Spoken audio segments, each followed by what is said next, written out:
गत 2024 निर्वाचन रे अनेक एमपी मन दुख काले से विधायक विधानसभा आसन रे ठिया दिले केते भल होता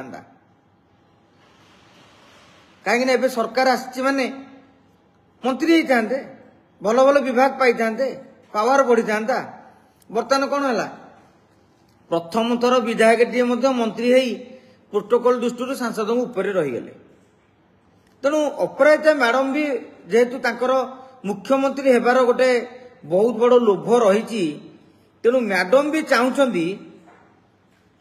जे किभली भावरे से मध्य गोटे विधानसभा आसन रखिबे। अपराजिता मैडम आईस कागज कलम हिसाब पत्र भारी मास्टर आपण देखुना 19 मसीह इलेक्शन कथा कहतु 24 मसीह इलेक्शन कथा कहतु अल्प भोट रहू पछे के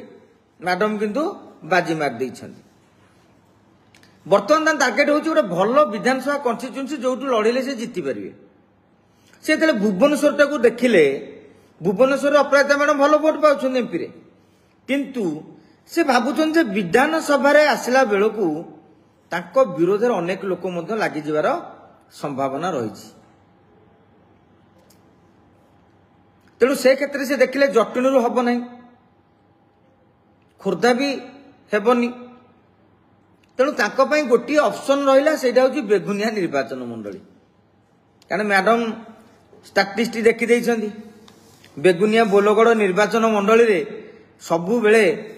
भाई दलीय हिसाब रे भोट जाए नेता को देखती कम चिन्ह को देखती अधिका आउ ता संगे गांधी मुंड ये जोड़ी हूँ बेगुनिया बोलगड़ लोकंर भारी पसंद गोटे हूँ दलीय चिन्ह आउ हूँ गांधी चिन्ह जो टंकार थाए।